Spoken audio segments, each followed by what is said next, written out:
سيدنا علي بن عبد الجبار الشافعي استاذ العباس المرسي بصراط المستقيم إمام القائل سلامة الله والسر وما الحسن ولا رب العالمين سيدنا الشافعي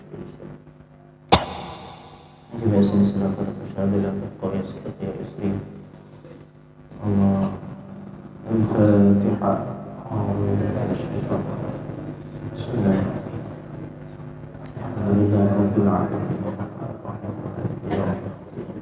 إياك نعبد وإياك نستعين اهدنا الصراط المستقيم صراط الذين أنعمت عليهم غير المغضوب عليهم ولا الضالين ولآبائنا وأمهاتنا وجداتنا وجداتنا وأجدادنا ومعلمنا ومن أحبنا ولمن أحبنا وزوجاتنا وأولادنا وجماعتنا وتلاميذنا ومن أحبنا ولمن أحبنا ومن أوصانا بالدعاء ثم لجميع المؤمنين والمؤمنات والمسلمين والمسلمات الأحياء منهم والأموات وبنية الشفاء لكل مريض من أمة سيدنا محمد صلى الله عليه وسلم وبنية تفريج القروب وتيسير الأمور الفاتحة أعوذ بالله من الشيطان الرجيم بسم الله الرحمن الرحيم الحمد لله رب العالمين الرحمن الرحيم مالك يوم الدين إياك نعبد وإياك نستعين اهدنا الصراط المستقيم صراط الذين أنعمت عليهم غير المغضوب عليهم ولا الضالين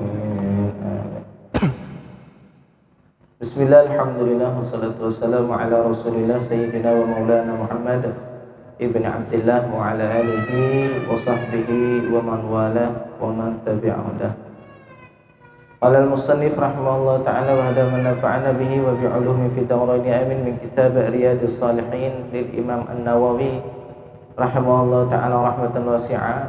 Kajian tentang kitab Riyadhus Shalihin Imam An-Nawawi radhiyallahu ta'ala anhu, masih pada bab yang ke-56, bab fadlil ju' wa khushunatil 'aishi wal iqtisar 'alal qalil minal ma'kuli wal mashrub wal malbusi wa ghairihima min hududin nafsi wa tarkis syahwat. Intinya tentang zuhud dan tentang meninggalkan daripada menuruti keinginan hawa nafsu. Inti babnya di situ.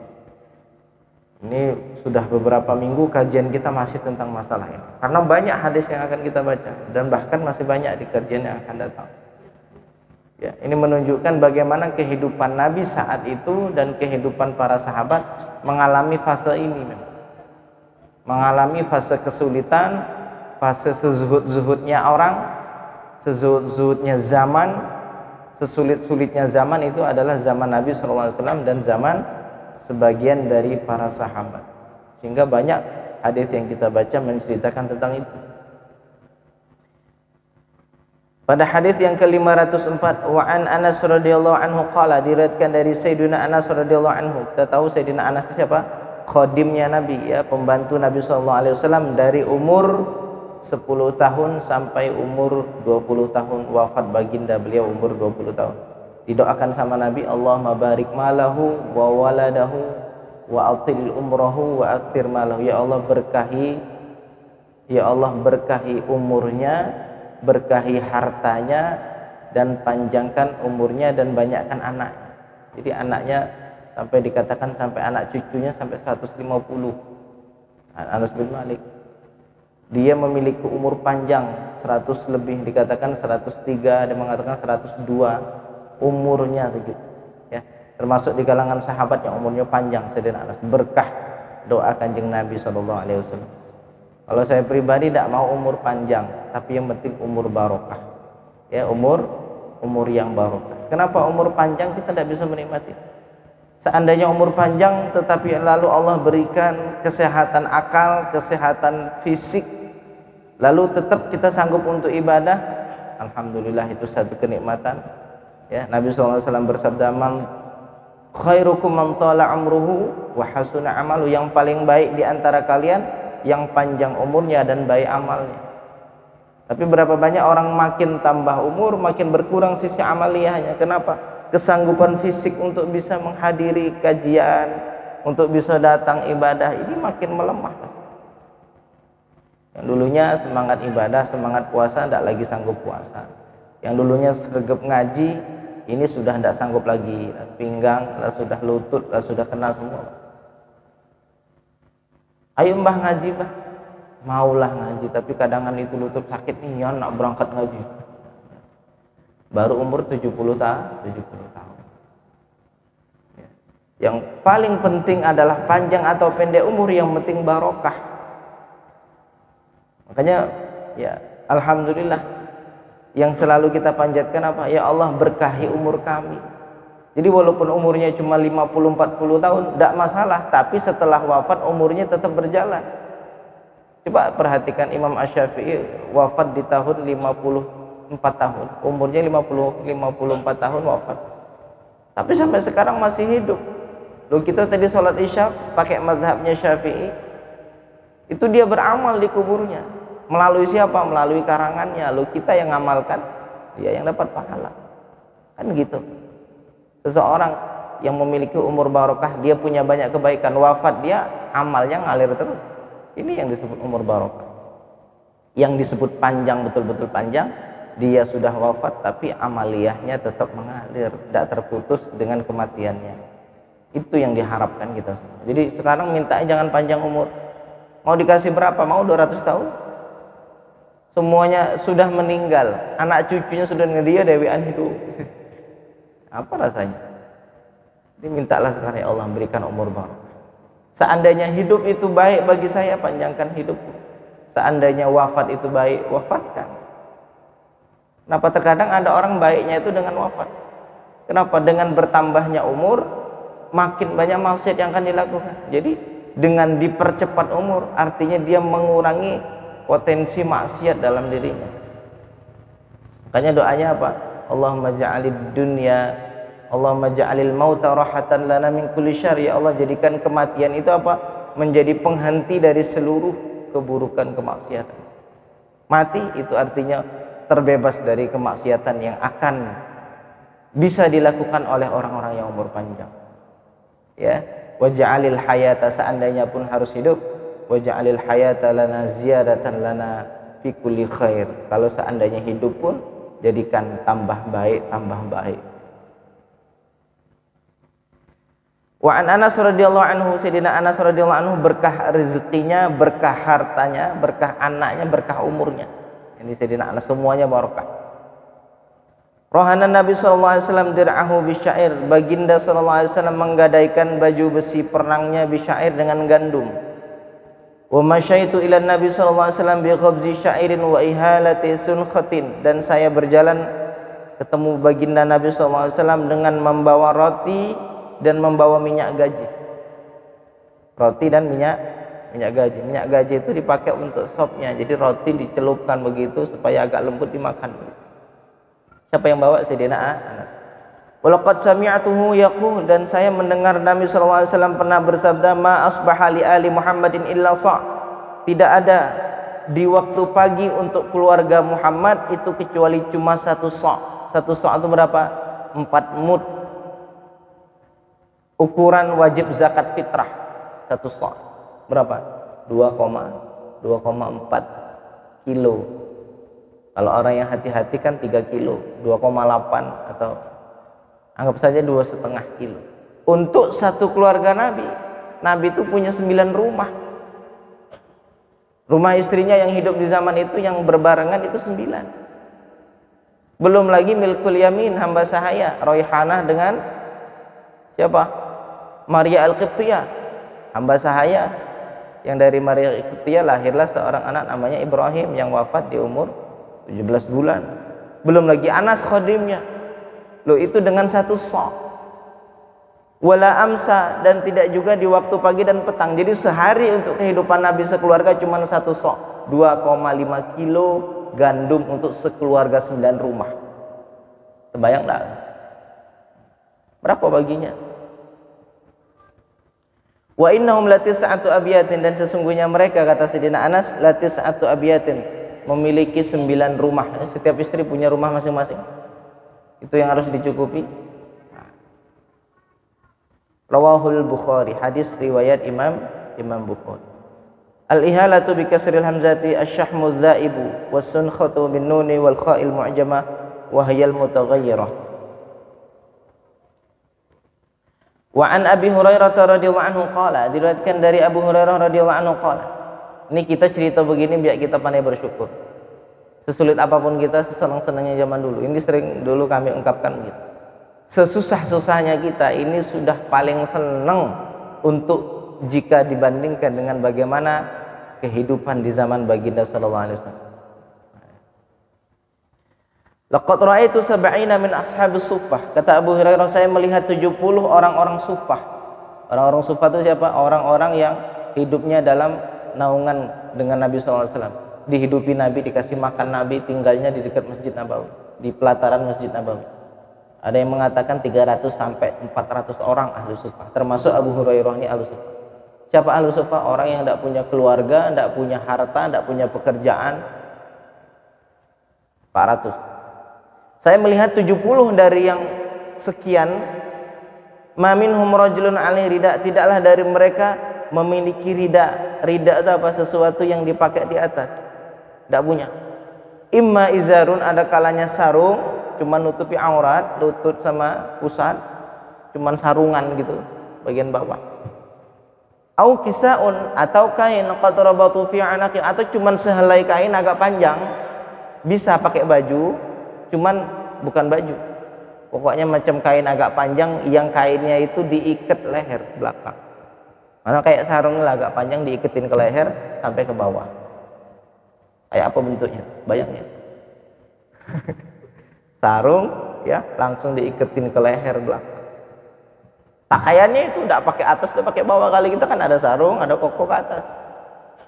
Ada izar, ada komis. Izar pakaian yang nutupi bawah, komis yang nutupi bagian atas.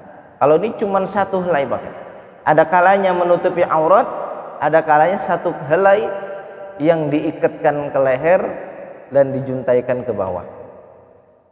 Minha ma yablughu nisfas saqaini, sebagian dari mereka yang diikat ke leher ada yang sampai ke batas saqaini. Saqaini ini betis. Wa minha ma yablughul ka'baini, ada yang sampai ke mata kaki, panjang baju kain yang dihelaikan, yang diikat ke leher tadi. Fa yajma'uhu bi yadihi karahiyatan an tura auratahu, lalu mereka sering sekali megang begini, dibuntel gitu, bajunya dibuntel gini, khawatir auratnya nampak. Ya udah, apa gimana, enggak khawatir Pak. Sarung ini dibuntel gitu baik ke leher, karena angin dikit bus, apa yang nampak? Sehingga mereka khawatir. Siapa ini? Orang yang dekat sama Kanjeng Nabi, ya, sahabat. Mereka punya gelar sahabat. Rawahul Bukhari, hadis riwayat Imam Bukhari. Wa an Aisyah radhiyallahu anha qalat, diriwayatkan dari Sayyidatuna Aisyah radhiyallahu anha qalat, berkata Aisyah, kana firasyu Rasulillah sallallahu alaihi wasallam min adamin hashwuhu lif, adalah kasurnya baginda sallallahu alaihi wasallam itu adalah kulit hashwuhu lif, yang berisi dengan sabut. Kulit diisi sabut-sabut ditutupi. Kadangan itu kasurnya. Kadangan apa? Kadangan tikar, ketika baring sampai menepak di bagian itu. Itu siapa? Pemegang kunci surga yang begini hidupnya. Siapa pemegang kunci surga? Rawahul Bukhari, hadis riwayat Imam Al-Bukhari.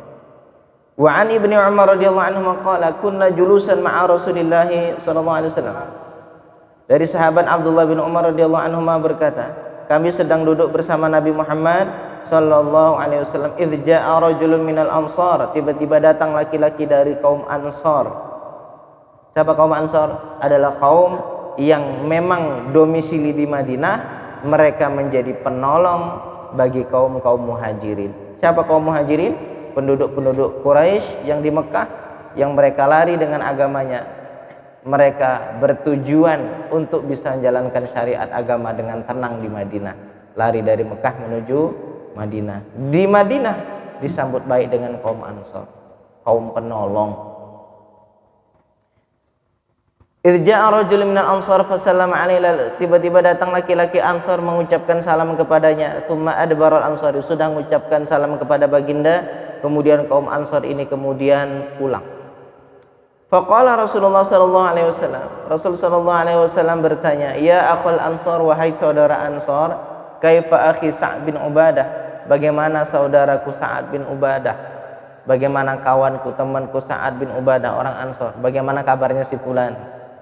Faqala salihan, lalu jawaban orang Ansor tersebut, dia baik.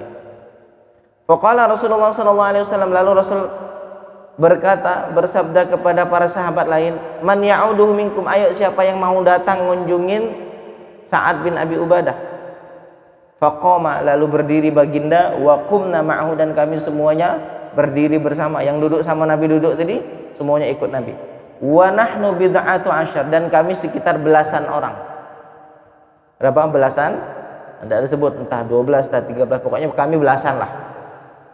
Ma'alaina ni'alun wala khifafun wala qalanis wala qumus, kami tidak pakai sendal dan tidak pakai sepatu khuf dan tidak pakai peci, wala qumus, dan tidak pakai baju. Semuanya itu satu pakai helai izar sarung. Nak datang ke rumah orang. Namshi fi tilka sibakh hatta ji'na, kami datang di tempat gersang itu, ya, lewat jalan padang pasir. Fastakhara qaumahu, lalu mundurlah keluarganya sampai di rumah Sa'ad bin Abi Ubadah, keluarganya mundur min haulihi, dari sekitarnya kanjeng Nabi. Hatta dana Rasulullah, sampai mendekat Rasulullah sallallahu alaihi wasallam, wa ashabahu, dan sahabatnya, alladzina ma'ahu, yang bersamanya tadi. Tuh, ini belasan orang yang bersama kanjeng Nabi, tidak pakai sendal, tidak pakai apalagi sepatu, tidak pakai baju, tidak pakai peci, cuma satu helai, datang mengunjungi rumah orang. Lu Nabi yang nggak malu, sahabat-sahabatnya gitu yang nggak malu berjalan dengan kondisi begitu. Sampai pernah baginda SAW lagi makan dengan hamba saya, budak-budak hamba, tiba-tiba datang orang Yahudi yang mengatakan, istilahnya seperti memandang pandangan remeh kepada Nabi SAW. Apa jawaban Nabi SAW ketika duduk bersama mereka? Ana abdun akulu kama yakulul abdu, saya ini hamba, saya makan seperti hamba lain makan. Lu tawaduknya Nabi. Lu siapa nih? Nabi yang dijamin surga. Nah, kalau berkata tawaduk, harusnya kita yang harusnya lebih tawaduk. Kenapa? Kita yang harus lebih merendah. Yang lebih butuh merendah itu kita. Lu Nabi itu pemegang kunci surga. Surga itu tidak akan dibuka kecuali dengan tangannya yang mulia. Lo itu hidupnya begitu, tawaduk.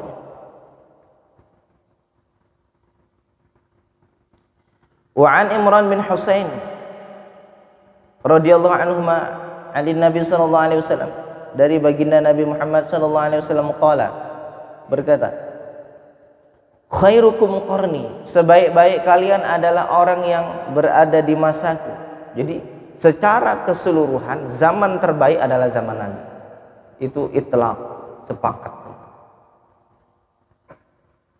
Mayoritasnya, bukan individunya. Karena bisa jadi di kalangan nanti masa-masa setelah kanjeng Nabi, masa Nabi, masa tabi'in, masa atba'ut tabi'in, ada masa atba'ut tabi'in ini yang mereka ini tidak lebih baik dari orang yang datang terakhir. Nanti kita ceritakan ya. Ada kalangan tabi'in. Apakah semua kalangan tabi'in derajatnya sama? Enggak, beda-beda. Apakah artinya semua orang yang hidup di zaman ini, umat Nabi Muhammad yang hidup zaman ini, secara kemuliaan kalah kemuliaannya dengan tabi'in? Belum tentu. Secara keseluruhan umat ini memang tabi'in lebih baik, tapi bisa jadi individu dari kalangan umat Nabi Muhammad di akhir zaman ada yang lebih baik kalau dibandingkan dengan individu para tabi'in. Kalau kita nengok satu persatu, apa ya? Jadi kita ngomong ini secara garis global, ya. Global tabi'in itu semuanya baik. Ada yang mengatakan zaman Nabi itu zamannya sahabat. Berapa tahun? 120 tahun setelah Nabi. Ya, berapa? 120 tahun. Habis 120 tahun masuk zaman tabi'in. Dan seterusnya. Kalau bisa kita anggap 100 tahun zaman pertama, zaman sahabat, 200 tahun zaman tabi'in, 300 tahun zaman atba'ut tabi'in. Selebihnya menjadi khalaf. Yang 300 tahun salaf, 300 tahun setelahnya khalaf. Ada namanya salaf, lawannya khalaf. Salaf itu apa? Yang terdahulu, khalaf itu yang belakangan. Makanya kalau orang-orang salafi Wahabi mengatakan dirinya salafi, dusta. Secara umur mereka lahir di khalaf, di belakangan. Kalau mereka mengatakan kami salaf secara pemahaman, bohong juga. Pemahaman apa yang mereka pegang dari pemahaman salaf? Akidah mereka ngikut akidahnya Ibnu Taimiyah. Pembagian tauhid menjadi 3, rububiyah uluhiyah. Ini taksimnya salafi mana? Orang-orang salaf tidak ada. Para sahabat, para tabi'in, pengikut tabi'in tidak ada yang membagi tauhid menjadi 3, uluhiyah, rububiyah, asma wa sifat. Tapi mereka membagi, ngakunya salaf. Jadi dusta. Secara namanya dusta, secara isinya juga dusta.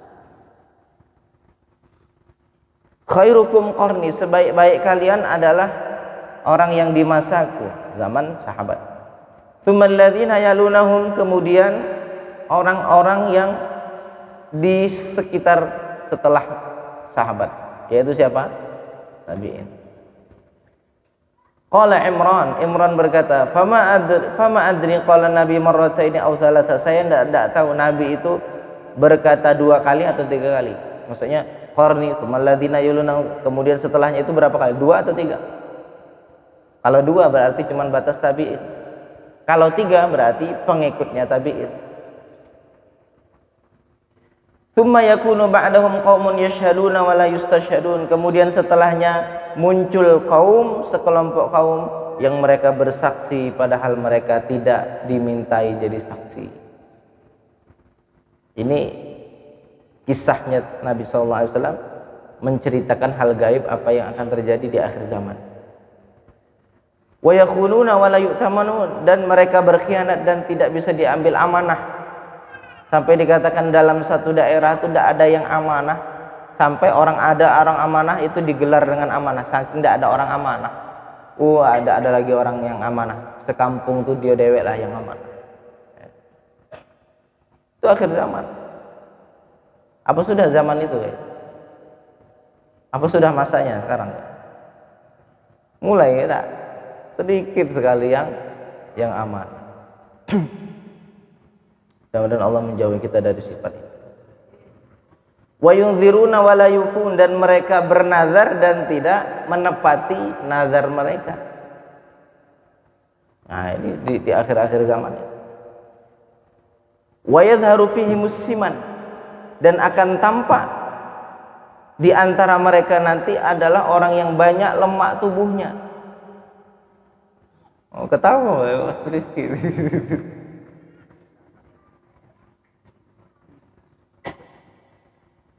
Yang belakang dalam itu apa? Heboh. Sadaqah Rasulullah SAW, maha benar Rasulullah SAW. Jadi Maulana Syekh pernah cerita bahwa sahabat yang pertama kali punya badan gemuk itu adalah Muawiyah.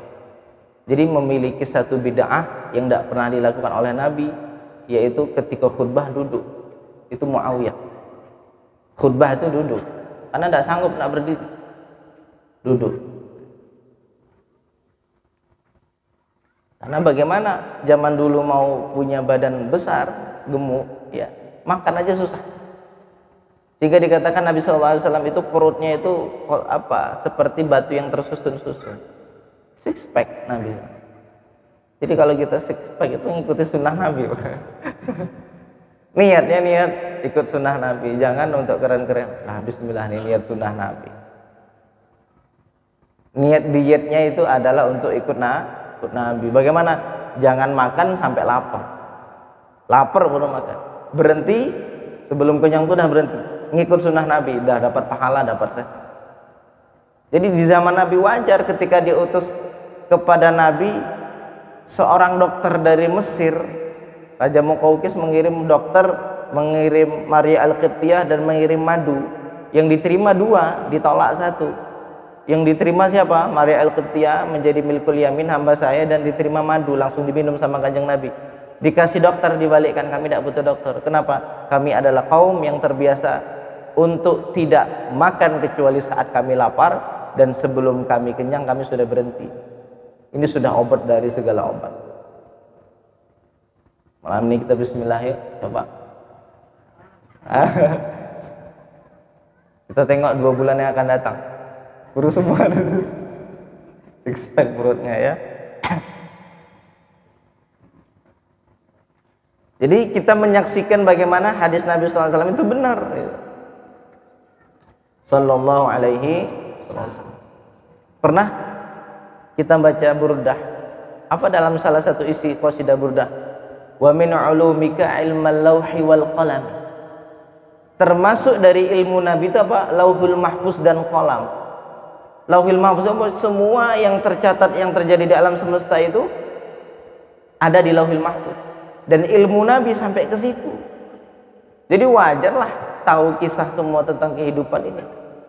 Bahkan dikatakan Nabi Muhammad itu dengan kita itu lebih kenal daripada kenalnya ibu kita kepada kita. Ayah kita kenal sama kita, kenal. Tapi Nabi lebih kenal lagi kepada kita.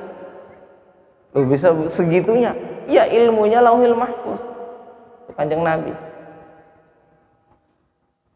Jadi saat ketika bagian daripada cara kita menghadirkan kerinduan kepada Kanjeng Nabi saat bersolawat, kita rasakan betul Nabi senang mendengarnya.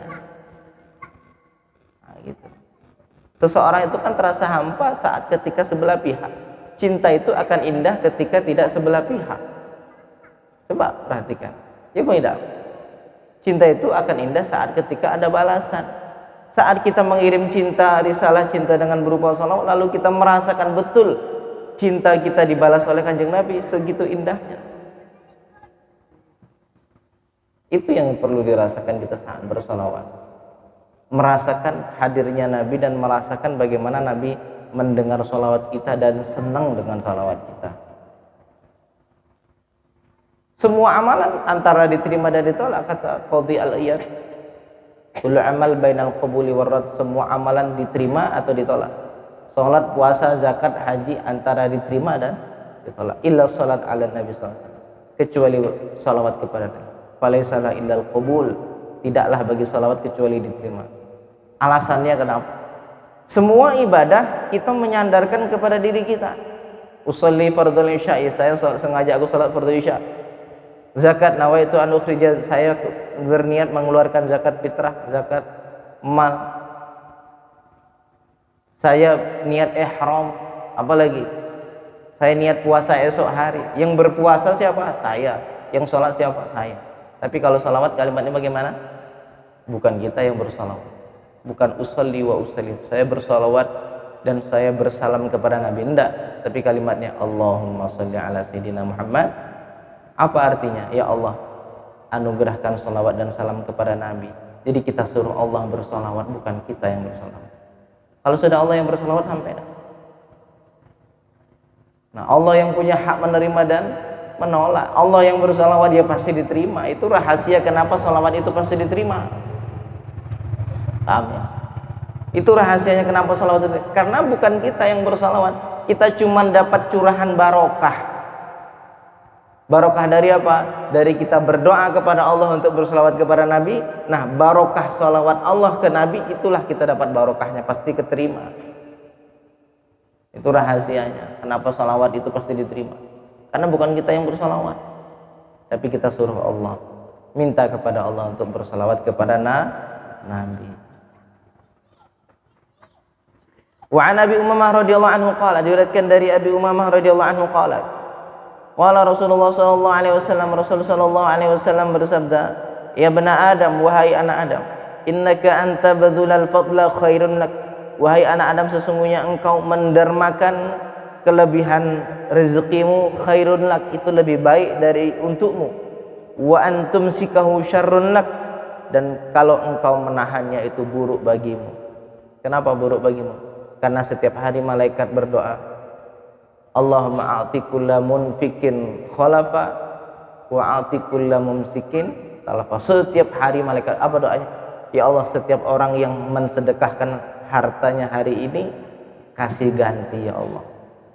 Ya Allah, setiap orang yang menahan rezekinya hari ini, hancurkan ya Allah. Malaikat doa setiap hari. Wala tulamu ala kifafin, dan kalian tidak akan dicela ala kifafin, di atas kecukupan. Kalau cukup, makannya cukup, tempat tinggal cukup, pakaian cukup, tidak dicela.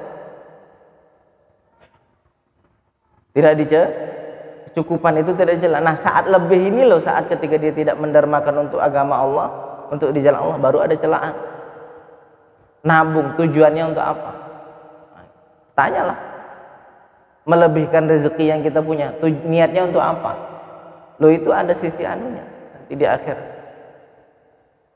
Sehingga kemarin ada melihat satu kata itu di dalam bahasa Arab. Jadi artinya itu begini. Manusia itu lahir ke dunia tidak bawa apa-apa. Lalu di dunia mencari apa-apa. Lalu mati kembali tidak bawa apa-apa. Pas nanti di akhirat dihisab atas apa? Atas apa-apa. Paham? Kita lahir tidak bawa apa-apa. Ketika sampai ke dunia kita cari semuanya di dunia ini. Cari ini, cari ini, cari ini. Mati sedikit pun tidak ada yang kita bawa dari apa yang kita cari. Sudah tidak bawa yang kita cari. Pas nanti di akhirat kita dihisab semua atas apa yang kita cari. Bukan artinya kita untuk tidak mencari, Pak. Apa hikmah dari apa yang kita sampaikan ini? Buang rasa cinta hati dunia ini. Walaupun Allah titipkan rezeki cukup di tangannya.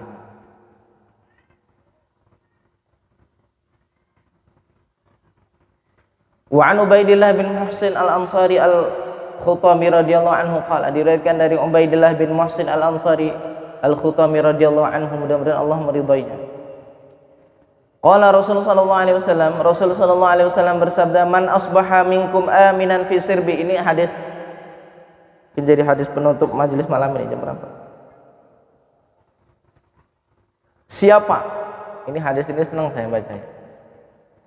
Jadi orang yang Nabi itu semacam menyimpulkan buat kita, yang kalian cari di dunia itu ini. Kalau sudah dapat, kalian sudah dapat dunia seisinya.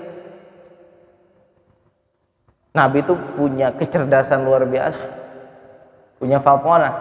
Karena Nabi tidak mungkin, kalau Nabi bodoh itu tidak mungkin. Salah satu sifat yang wajib bagi Nabi adalah al-fatonah. Fatonah itu punya kecerdasan luar biasa. Khususnya Nabi Muhammad punya kelebihan apa? Utitu jawami'al kalim. Saya diberikan keistimewaan oleh Allah jawami'al kalim. Satu kata bisa mengandung ribuan makna. Nabi itu kalau nak ngomong sesuatu yang banyak, cukup satu dua kata itu sudah memaknai seluruh makna yang ada terkandung dalam. Kalau kita ngomong ribuan kata, dikit pun tidak tahu artinya, Pak.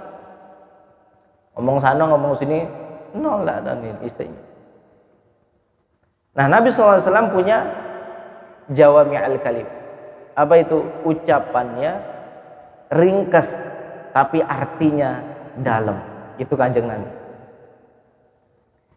Man asbaha minkum aminan fi sirbih. Siapa yang di waktu paginya Allah berikan keamanan fi sirbih. Apa itu fi sirbih? Dirinya, keluarganya, hartanya. Hartanya ada, keluarganya sehat-sehat, dirinya pun aman. Mu'afan fi jasadi. Sehat badannya. Dikasih sehat sama Allah di waktu pagi. Di hari itu kasih sehat. Kayak hari ini lah Allah kasih sehat kita semua. Wa indahu qutu yaumi. Dan hari itu ada rezeki cukup untuk makan di hari itu. Jadi apa tadi? 3. Yang Allah berikan keamanan untuk keluarganya dan dirinya. Lalu siapa lagi? Lalu Allah berikan sehat badannya dan Allah berikan kecukupan makan di hari itu. Ingat 3 nih, cuma 3 nih. Faka'annama hayyizat lahu dunya bihadzafiriha. Maka seolah-olah dia telah dikumpulkan seluruh isi dunia untuknya. Oh, ini sabda Nabi. Rawahu Tirmidzi, hadis riwayat Imam Tirmidzi. Qala haditsun hasanun, hadis hasan. Yang kita cari kan cuma ini sebenarnya. Keamanan hati, ketenangan, lalu kesehatan badan, bisa ibadah, bisa berzikir, bisa sujud, bisa rukuk, bisa ngaji, lalu kecukupan untuk bisa makan di hari itu. Masalah besok, ya tengok lagi rezeki yang akan Allah kasih di esok hari. Yang jelas hari ini sudah menjadi orang terkaya di dunia, yang harusnya kita sujud syukur kepada Allah. Sampai kata Imam Al-Ghazali, kalau seandainya kita tidak dapat yang tiga ini, tetap kita harus bersyukur. Bersyukur atas nikmat apa? Atas nikmat hidup. Kenapa? Tanpa hidup kita tidak bisa berzikir, Pak. Tanpa hidup kita tidak bisa duduk ngaji. Tanpa hidup kita tidak bisa mengumpulkan nilai-nilai ibadah penghambaan kepada Allah. Coba tanya orang yang dikubur, bisa tidak dia sholat? Orang yang dikubur bisa tidak berzikir? Bisa berzikir, tapi nilai ibadah tidak nilai ibadah. Apa sudah terhenti? Mukallaf, beban syariat sudah terhenti dengan seseorang yang telah diwafatkan. Jadi saat kita Allah kasih umur saja, hidup kesempatan, itu artinya Allah harus kita syukuri atas nikmat kehidupan ini. Apa saat kita hidup kita mengucapkan alhamdulillah dari hati, itu catatannya berat. Allah kasih kesempatan hidup kita mengucapkan la ilaha illallah, la ilaha illallah. Itu nanti jadi timbangan berat. Tapi kalau tidak dikasih kesempatan hidup bagaimana? Tidak bisa melakukan ibadah. Jadi mulai dari sekarang ayo kita rubah cara pikir kita. Di waktu pagi sudah kita lihat, ya Allah, rezeki diriku ya Allah Engkau kasih aman, keluargaku, istriku, anakku Engkau berikan aman. Hari ini alhamdulillah sehat semua. Hari ini ya Allah alhamdulillah cukup untuk makan. Bukan hanya hari ini, bahkan seminggu ke depan saya masih punya tabungan untuk itu. Ya Allah Engkau kasih kami kaya, alhamdulillah. Sujud di hadapan Allah, syukur kepada Allah. Nah, kita ini masalahnya satu, bersyukur itu saat ketika ada hal besar yang datang kepada kita, padahal dia lupa bahwa hal besar sudah dia dapatkan.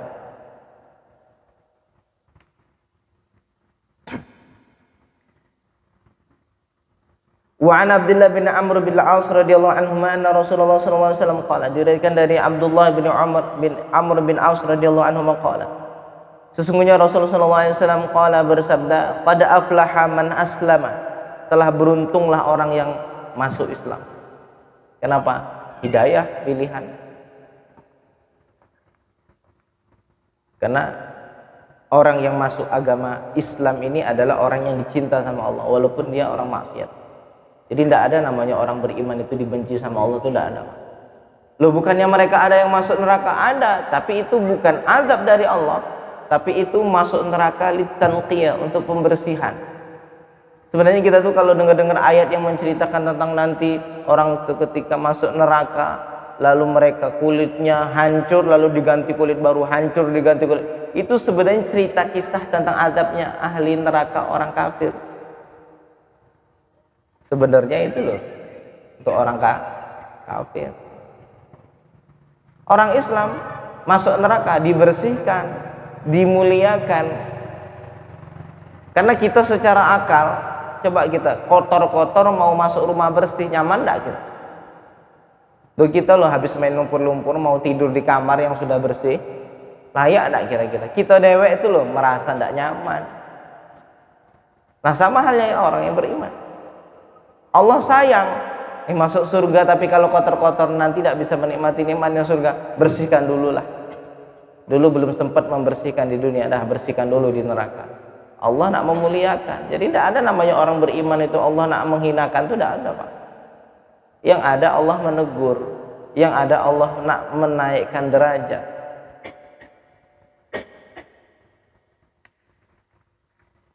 Qad aflaha man aslam, telah beruntung orang yang masuk Islam, Allah kasih hidayah. Wa kana rizquhu kifafa, dan rezekinya kecukupan, makan cukup, ya, tempat tinggal ada, untuk nutup aurat beli pakaian ada. Ada orang ngomong duit hidup itu tidak perlu banyak duit, yang penting cukup, naik haji cukup, umroh cukup, beli pajero cukup, beli apartemen. Ada yang ngomong begitu. Qad aflaha man aslam, telah beruntunglah orang yang masuk Islam. Wa kana rizquhu kifafa, dan rezekinya itu kecukupan. Wa qana'ahu Allah, nah ini yang terakhir. Wa qana'ahu Allah bima atah, dan dia merasa cukup dengan apa yang telah Allah beri. Karena inilah kenikmatan yang sebenarnya, Pak. Saat ketika seseorang merasa qanaah, itulah senikmat-nikmatnya hati. Saat ketika hati kita ini tidak menjadi orang yang tamak, itulah senikmat-nikmat. Dan orang kaya yang sebenarnya ya orang kaya yang begitu, yang hatinya qanaah. Karena dari definisi kaya itu apa? Kalau dalam bahasa Arab, al-ghani atau istighna. Apa makna ghani, istighna? Yang tidak butuh lagi. Kaya yang sebenarnya saat hati tidak merasa butuh kecuali dengan apa yang sudah Allah berikan saat itu sudah kaya, Pak. Hati paling tentrem, hati paling damai. Coba bayangin, kita punya banyak 1000 keinginan dalam hari ini yang belum terpenuhi. Bisa nyenyak tidur, Pak. Hari ini punya cita-cita ribuan cita-cita yang belum terpenuhi, yang saya harus dapatkan cita-cita ini. Apa nyaman hidupnya gitu? Gelisah, tidak bisa bersyukur dengan yang ada, tidak tenang. Nengok yang lain dapat itu, dia kapan aku punya itu ya. Nengok yang lain dapat begitu, kapan saya bisa seperti itu ya. Itu terus hidupnya. Bagaimana tidak bersyukur? Rezeki yang Allah berikan yang paling besar adalah setelah kecukupan, adalah rasa qanaah dalam hati. Apa itu qanaah? Merasa cukup. Bagaimana salah satu wasilah untuk menghadirkan rasa qanaah? Kalau perkara dunia, jangan nengok ke atas, cukup nengok ke bawah. Kita naik motor, alhamdulillah. Orang itu tidak punya motor sama sekali, kan begitu. Tidak punya kendaraan motor, alhamdulillah. Saya masih dikasih oleh Allah kaki yang sehat. Orang itu berjalan tidak bisa. Nah, yang berjalan bisa, yang tidak bisa berjalan, dia bersyukur, alhamdulillah masih hidup. Kemarin ada tetangga sebelah sehat, tumburan meninggal sekarang. Dan saya masih bisa bersyukur hari ini, masih bisa nambah nilai ibadah. Nah, kalau orang pandangannya ke bawah, perkara dunia, dia akan selalu qanaah. Loh, itu nasihat Nabi. Ya, jadi kaya yang sebenarnya adalah apa? Yang hatinya tidak merasa butuh kecuali dengan apa yang telah Allah berikan kepadanya saat itu. Terus kasih ini tidak melihat ke kiri kanan. Yang bikin kita tidak bersyukur itu satu, sudah dikasih nengok kiri kanan. Betul? Betul. Dikasih ini tengok kiri kanan. Penyakitnya itulah. Sudah apa yang Allah kasih, tatap itu, jangan tengok kiri kanan dah. Engkau akan bisa merasakan apa itu qanaah. Damai, orang sudah qanaah itu damai karena hatinya kaya bersama Allah Subhanahu wa taala. Dan ingat, jangan biasakan tamak dengan apa yang ada di tangan orang. Apa yang dimiliki orang lain jangan tamak. Jangan pingin punya seperti yang dimiliki orang lain. Insya Allah Allah berikan kedamaian dalam hati kita. Amin ya rabbal alamin. Ini hadis terakhir yang kita baca pada malam hari ini, masih semakna dengan hadis yang tadi. Wa an Abi Muhammad Fudalah bin Ubaid al-Ansari radhiyallahu anhu annahu sami'a Rasulullah sallallahu alaihi wasallam yaqul tuba liman hudiya lil Islam wa kana 'aishuhu kifafan wa qana'. Abi Muhammad Fudalah bin Ubaid al-Ansari radhiyallahu anhu pernah mendengar Nabi Muhammad sallallahu alaihi wasallam bersabda, beruntunglah, beruntunglah untuk orang yang diberikan hidayah untuk masuk Islam, wa kana 'aishuhu kifafa, dan hidupnya kecukupan, wa qana', dan apa yang sudah dicukupi dia qana', tidak merasa butuh kepada selain apa yang telah Allah berikan kepadanya. Beruntung orang ini sudah masuk Islam, dia hidupnya cukup dan qanaah. Nah, belajar malam ini kita sama-sama, Pak, sama-sama belajar qanaah. Apa yang Allah berikan kepada kita pada malam hari ini, sudah tidak usah tengok kiri kanan, ini yang paling baik, dan cukuplah dengan apa yang telah Allah berikan. Saat ketika nanti Allah berikan lebih, ya itulah yang harus kita syukur ya. Mudah-mudahan Allah ajarkan kepada kita makna qanaah yang sebenar-benarnya. Mudah-mudahan Allah berikan kepada kita ketentraman hati, Allah berikan kepada kita kedamaian hati, dan Allah berikan kepada kita ridha dengan apa yang telah Allah berikan kepada kita. Amin amin ya rabbal alamin walhamdulillahi rabbil alamin.